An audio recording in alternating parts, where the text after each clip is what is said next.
Hey everyone, welcome. It's Baron. Today we're going to be discussing my League starter for Path of Exile patch 3.22, Trial of the Ancestors. I'm going to be going with a Hexblast Mine Occultist. So the footage you're seeing now is just basic white maps on a 4-link tabula. I'm not even using all 6 links. I'm using trash gear, and the number of skill points I've got is equivalent to as though I were like a level 68, 69 character. So all this is to show is that there's absolutely no requirements after the campaign except for the usual life attributes and resists. Any damage you can get obviously is going to be an added bonus. So Hexblast Mines has been a fairly popular topic recently, and for those who aren't familiar with it, the basic idea is something like this. Hexblast as a skill has 3 unique properties to take advantage of. First, it can apply Ignite, Freeze, and Shock despite being a Chaos skill and dealing Chaos damage. Some people do scale the Ignite aspect, but we're not going to be doing that here. The second property is also related to that theme of multiple elements. Hexblast, although it's always going to be Chaos damage, enemies will resist that Chaos damage with whichever of their resistances is lowest. So we can choose what type of curses and other resistance lowering effects we're going to use to maximize our damage. And speaking of curses, that has to do with the third unique thing about Hexblast.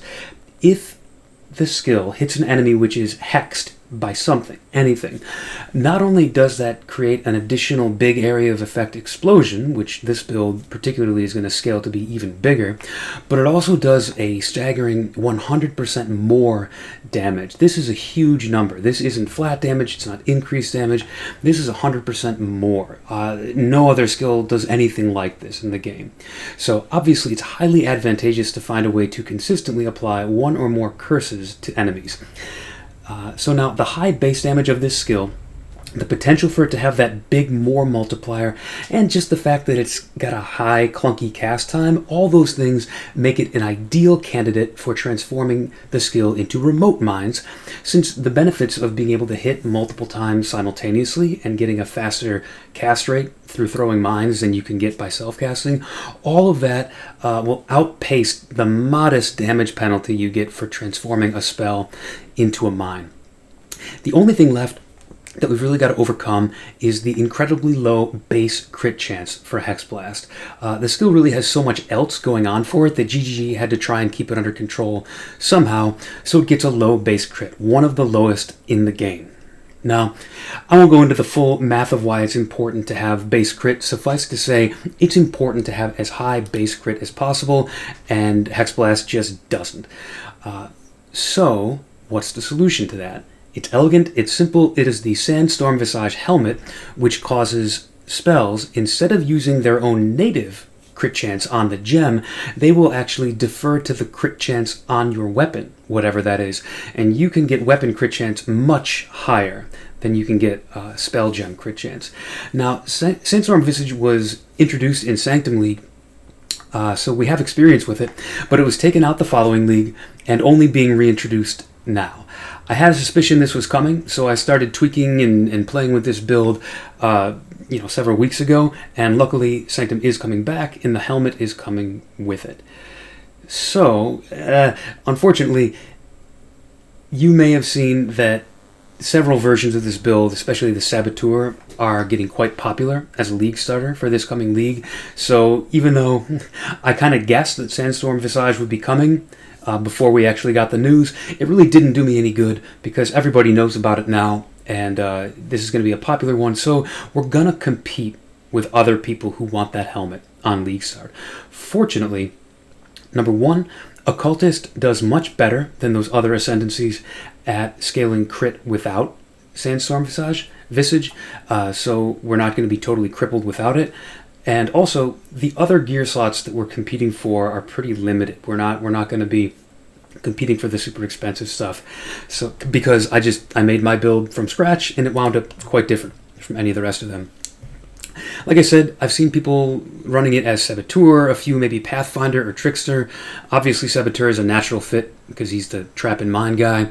But I settled in on Occultist. There are currently some versions of this out there now, and mine looks pretty different. than the ones that exist right now. The ones that I've seen in the current league, or in the league that just ended, Crucible, they used Ralakesh's Impatience, Malachi's Loop, the Covenant, Will Clash. In other words, just an all-out focus on offense, total glass cannon, foregoing most, if not all, defense. Now, in my opinion, at least for my playstyle, that's not a great strategy for me as a league starter. I'm not rushing the pinnacle bosses right away or anything like that. I just want an all-arounder. Honestly, it wouldn't even be necessary. We're still going to do stupid amounts of damage, even if we don't go full glass cannon and we kind of balance it out with some defenses. So let's talk about the occultist thing. I'm not choosing it to be like a hipster or contrarian or anything like that.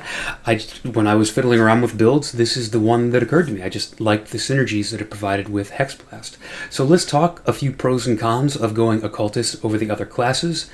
Then we'll talk some big picture pros and cons of the build overall, and then a little bit about how you would level it and how you would build it. This won't be like a full in-depth guide. I'm going to produce that a little later if there's any interest in it, but it's just going to be more of a general what you should do, when you should aim to do it kind of a thing. So let's get the bad news out of the way first and talk about cons. I always prefer to do that so that we can go and focus in a little bit more in depth on the reasons we do want to run the build. So the cons. First up, unlike the other versions of this build, we are not running spell suppression, we are running spell block instead. And we do aim to get fairly high spell block, but it does mean there's going to be around 30% of those spells are going to come through at full strength, and if they deal more than the amount of damage that our health pool can keep up with, you could be open to unlucky one-shots. Next up, we don't synergize as well with Eldritch Battery like those other versions of the build do. They use it as a nice stopgap for the mana issues that the build has, but we want to use our energy shield as a defensive layer, so we don't get that benefit. Obviously, you lose access to the skills and forbidden jewels that you would get if you were using a Shadow Ascendancy, Trickster and Saboteur borrowing from one another, depending on who you pick. And unlike other occultist builds, we are actually not going to be taking Inner Conviction from a Timeless Jewel, because that keystone has anti-synergy with Charged Mind support. It prevents you from gaining Frenzy charges, and we really want to gain Frenzy charges. The last thing to note is that even though Occultist has some built-in Wither from the Withering Presence Ascendancy note, even then, it does build up slowly over time, so if you wanted to try and nuke a boss down in under 3 seconds, you would still need to use a Wither Totem setup, the way the other versions of the build are doing. I think that in most cases, you're just going to be able to get away with the Wither inflicted gradually by your Ascendancy. But if you ever wanted to really nuke down a high HP target, you might need to swap in a Wither Totem setup, which is, just feels a little clunky. But really that's it from the cons that I've been able to identify. The pros, though. Compared to other builds, we can actually get online with Hexblast Mines as our main skill much earlier in the campaign. We have access to negative cold and chaos res from our Ascendancy. We can use Icicle Mine with that negative cold res until Hexblast becomes available, and we're cursing with Frostbite and so forth. And speaking of cursing with Frostbite, we're going to need to start out using it with a Blasphemy setup. Reserving the curse as an aura is going to be how we're going to do it if we want to switch over and not have to use Icicle Mine, not use Pyroclast Mine. You could do those things. You could level with Pyroclast, Icicle Mine. But I leveled with Pyroclast last league, and I just want to try leveling with the Hexblast Mine. And the good news is, we gain a lot from this Ascendancy with regard to that. The Blasphemy support has a limited area of effect that will get boosted based on the Forbidden Power Ascendancy. We get big increase of area effect per power charge. We're stacking a lot of power charges. And so Blasphemy is going to reach further, and the explosions caused by Hexblast are going to be bigger as well. We do still have a minor drawback for Blasphemy, that it takes a split second to reapply, so consecutive hits may not each individually have the added bonus of the curse being on the enemy, because what Hexblast does is it removes the curse for a brief second as soon as it deals its damage. So we do eventually want to switch away from Blasphemy. A curse on hit ring will work, whereas a mark of submission with a curse in it will not work. Curse on hit ring will work. Profane Proxy will work. But until we get that, I'm going to prefer Profane Proxy is going to be my recommendation. Until then, we can go with a Blasphemy setup and have it still be powerful. As long as we're killing most things in one shot, you don't even need to worry about the follow-up damage, maybe not all of it being at full power. That first shot will be at full power, so that's good for us. Obviously, the power charge scaling, the crit scaling, the AoE scaling does other things for the build. The explosions from Hexblast get a lot bigger. Crit, it's easier to get near or to crit cap even without Sandstorm Visage. Yeah, just overall great stuff. And even once we do get Sandstorm Visage, we need to invest virtually nothing else on our items or tree or anything into getting crit, and we can use those points and those items for other things. I also like about this build very smooth scaling in the sense that each thing that you invest to it will improve its power. You can always get a little bit more defensive, a little bit more offensive. So even though it starts maps able to clear things very comfortably on really janky gear with a 4-link, you can scale that smoothly. There's not like the 50 divine item that you need, and if you don't have that, you're just not able to do endgame damage. You can achieve endgame damage with slow, gradual updates here. Speaking of which, of those upgrades, this build also has the flexibility to lean into either more damage or more defense. We're always going to have enough damage to be passable, so you get to choose whether you want to go really over the top with the damage or balance it out with defense. It's a shield charge build, which, you know, we're not going to be as zoomy as a Raider or a Deadeye, but shield charge kind of closes the gap a little bit and makes us feel less clunky. We get to use practically all the curses in the game once we have an Anathema ring, which is a strong recommendation here. We get a lot of power charges. Anathema lets you give an extra curse for each power charge. So we're going to be cursing with almost everything one way or another. Some are going to come with an Arcanist brand, some are going to be cursed by our Skitterbots, and some are going to be cast when damage taken, the defensive ones. So that's a big advantage. And honestly, you can absolutely do red maps on garbage gear, like a 6-link and a couple of decent items. You can be doing red maps on 10 to 20C with this, no problem. Now, obviously, you'll want to get some, a wand with plus skill gems. You want to get some added crit chance. You definitely want to get that Sandstorm Visage when you can, but you're not going to be crippled. You're not going to be stuck in white or yellow maps, twiddling your thumbs until you can get your hands on those. Like I said, the Wither may not be sufficient for nuking bosses down instantly, but having access to it for casual boss fights, tankier rares, and so forth, where your damage slowly builds up over time without having to put totems down, that's a big advantage that it has over other builds and other versions of this build. We get an Ascendancy node here that makes chaos resistance scaling practically trivial, which is a bigger and bigger deal in today's endgame. We really want to get this maxed out if we possibly can, and this build makes it way easier to do so. We've got some hybrid life and ES recovery, so that unlocks some defensive options. Like I am taking Divine Shield is a great defensive option with ES as a defensive layer.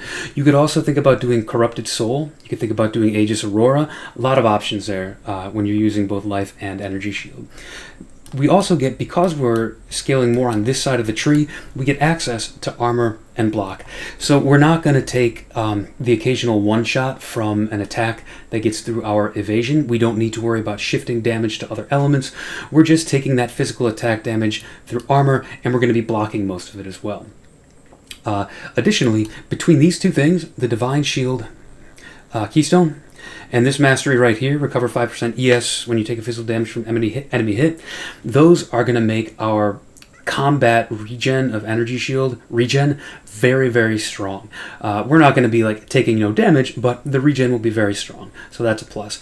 And of course, in the same way that we lose access to Shadow Forbidden Jewels, we gain access to some Forbidden Jewels over here. You've got several options here. You could go Mastermind of Discord for offense. You could go Bastion of Elements for defense. You could do something kind of janky and memey. You could use Legion of Primordial and try to get that permanent new free aura from the Sport Gem. You could do Mistress of Sacrifice, try to automate a Bone Offering and get your block maxed out.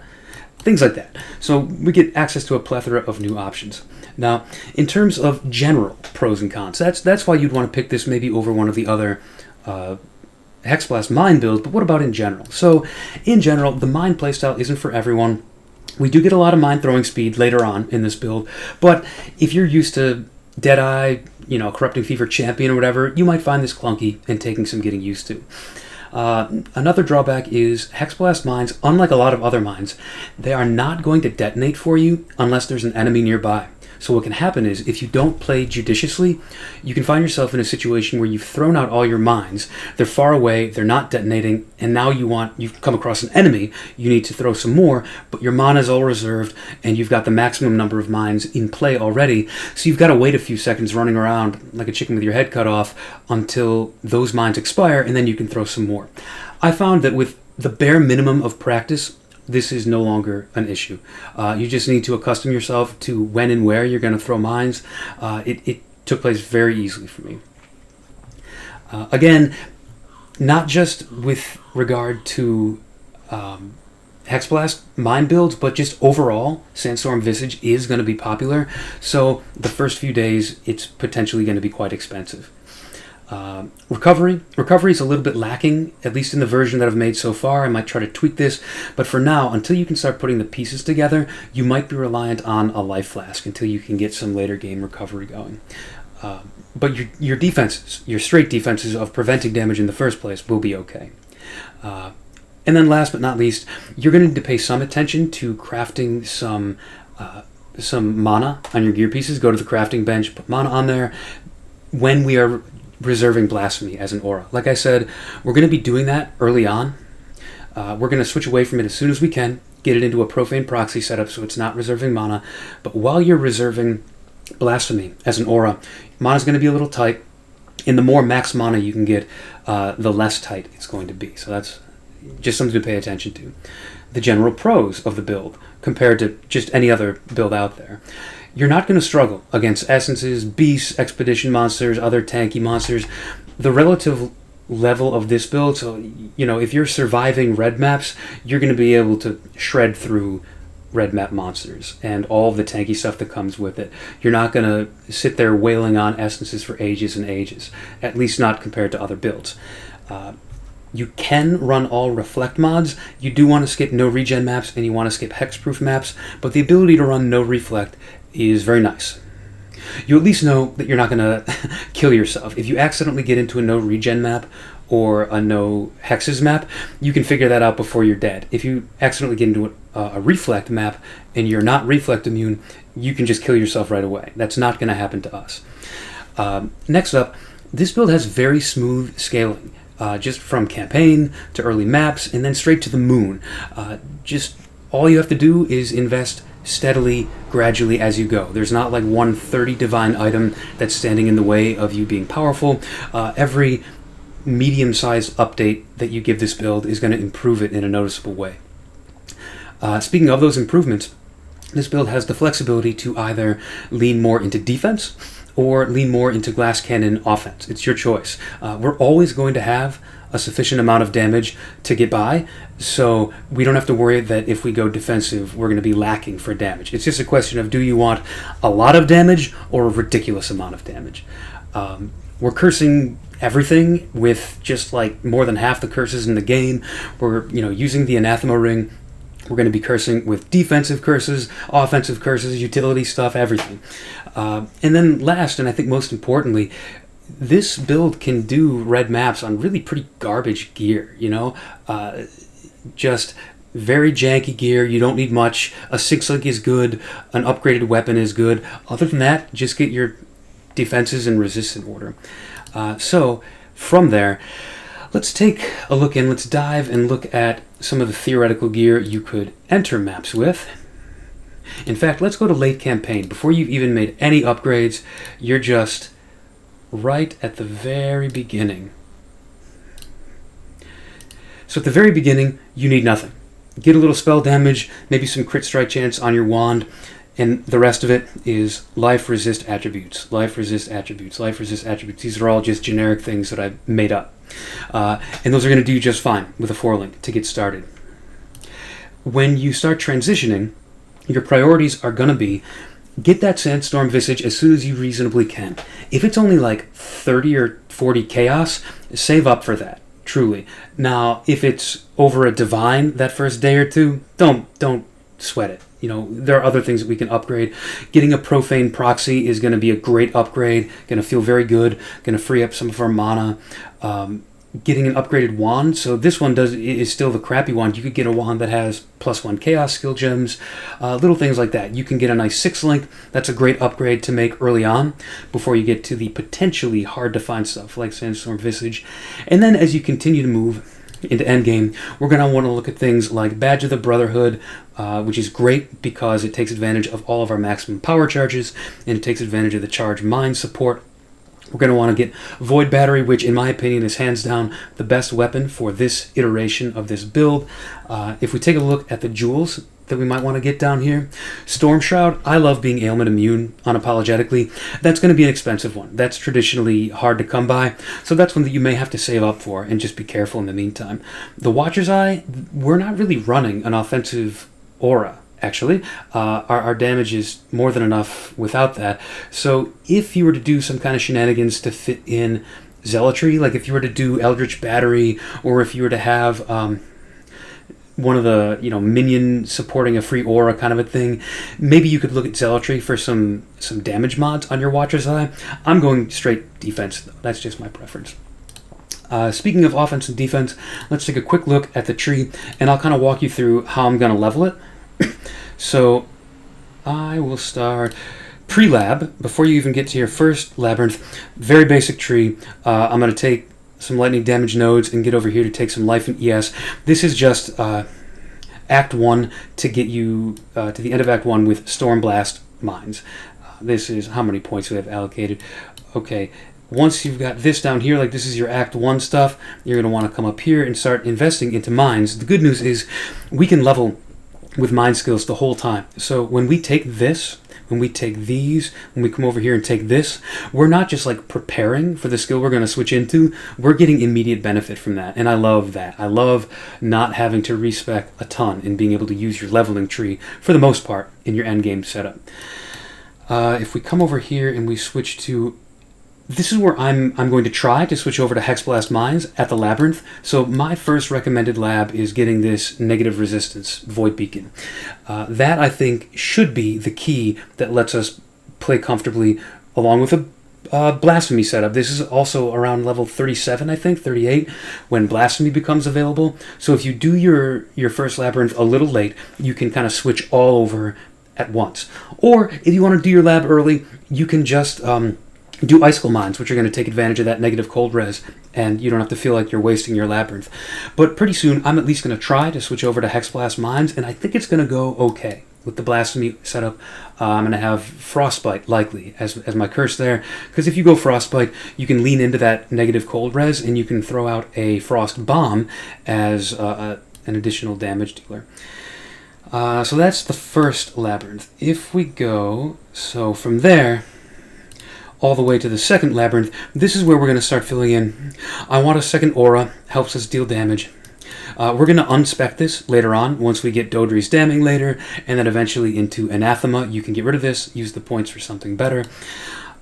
I mean, this wheel is a no-brainer, right? We're scaling 8+ power charges. You'd be insane not to take this wheel, and we want to path by it anyways because we've got some important stuff over here. We're really reliant on this reservation efficiency, and we're going to try and get this before the end of the campaign. So around end of Act 7, beginning of Act 8, you should be able to get this and squeeze in another aura or more mines out in the field.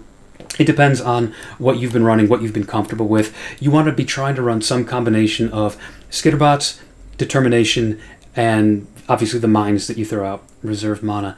So you're just going to have to kind of play that one by ear. Maybe you try to rush over here as soon as possible. Skip over the life, maybe like skip past this. Mystic Bulwark is great. We need the spell block and we need the mana regen. So this is an easy take. You can also think about taking Prodigal Perfection. I don't think the endgame version that I put together wound up using this. You could anoint it as an early mapping anoint, because 2 Azures and a clear is going to be super cheap, and this gives the build a lot of benefit. It makes reserving your mana way more comfortable when there's that much more of it. And hey, you're getting a whole bunch of added spell damage, which helps us as well.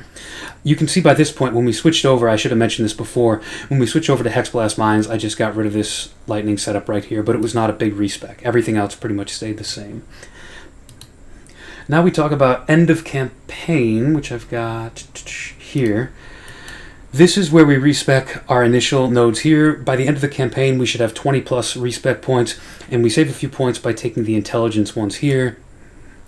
We do come down here, we get another power and frenzy charge at this point.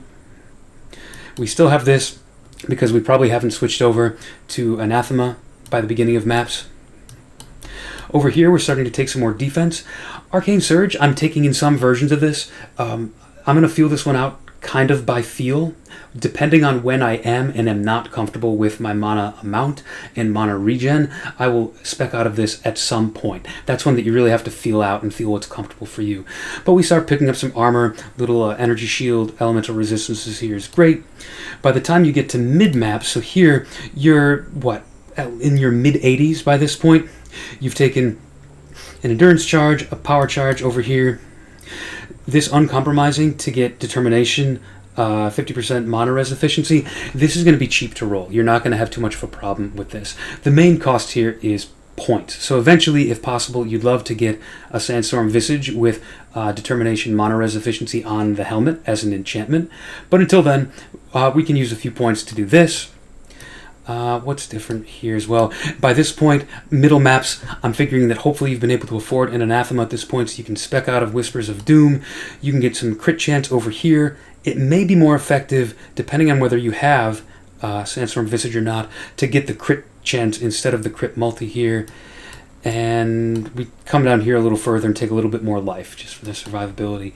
Endgame. So if you were to take it all the way to the end of the road and you were to max this out, we'd love to come down here. Divine Shield's an important one, like I said earlier. Armor and Energy Shield Mastery, that's going to be very important. You might even want to forego some damage nodes before you're, in your upper levels to take those. If you're not yet in your upper levels, I would say you could take out this Recoup. It's probably not going to be as important. You could take out this crit multi over here. You'd save 4 points here, 3 points here. That gets you down into the low 90s.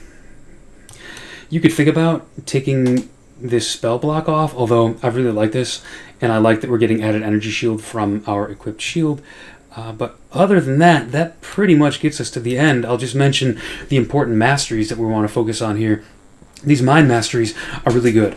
30% increased effective auras from mines, and each mine applies 2% increased damage to enemies near it. What you could do if you wanted to kind of rework this a little bit, you could find a point somewhere to also take regen life per second if you've detonated a mine, or each mine applies 2% reduced damage dealt to enemies near it. Those are two powerful defensive options, and maybe you want to find a spare point somewhere around here to invest in that. I think that could be valuable. It just depends on how you want to build it. But overall, this is okay. So let's see here. The end game, yeah. There's only one gem that we would benefit from having awakened, and that's Void Manipulation. Otherwise, these are all just standard. I haven't even played around here with any alternate quality versions of these, so there's clearly still a lot that you can do, a lot of places you can go from here. This obviously isn't the end of the line. It's got an Enlightened 3 by the end, but it does not have an Enlightened 4. There's no Mana Res corruptions on anything. So yeah, and the ring this is our Profane Proxy. It's got Frostblade in it. And yeah, like I said, there's a few items that you want to upgrade to, but we're going to have to, have another video I'll put out on what you would want to do from here if you really wanted to pimp this out. Now, even if you can only get out 6 explosions simultaneously, but you've got a whole bunch of mines out and they're all cascading through their explosions, you're still going to be doing dozens of millions of damage just with this setup. So you really will not be lacking for damage. I actually don't really know what's realistic to put for this count right here. I think putting the full 21 available mines is too high, because I think that assumes that they're all going off at the same time, which isn't true. So if anybody knows about that, do feel free to leave a comment down below if there's a realistic number you should put here. But let's see, what else? Is there anything we want to do? I've got some fairly reasonable boxes checked here. I think they're always going to be cursed. If they survive for more than a second, they're going to have a couple withered sacks on them. They're always going to be shocked, chilled by our skitter bots, ignited. So you could use the Taming Ring as a leveling item, or early maps, because you've got 4 different ailments on them all the time. We're going to have Arcane Surge all the time because we're either going to have this right here, Arcane Capacitor, so we're going to gain when we kill an enemy, or preferably we're going to have Arcane Pyrotechnics, which gives you better Arcane Surge more consistently because you can keep it up during boss fights as well. So other than that, we could even uncheck this. We do have a Sulfur Flask, so you may be on this at any given time, but you also may not, so you may not want to rely on that. Yeah, I think that's the important thing to talk about. I mean, just take a look at the effective hit pool. It's over 100,000, a high Fizz max hit, high Chaos and Elemental max hits. You're going to be regenerating a ton of energy shield per second from our defensive combo down here. Yeah, overall, I'm pleased with how this looks. For starters, I would like to do a more in-depth, step-by-step, here's when to take each gem, here's exactly when you want to switch over and what you're going to want to include at that time type of a video. This has just been kind of a broad overview of why I'm doing it and approximately how I'm doing it. So I really appreciate you guys tuning in. Let me know what you think. Take it easy, everybody.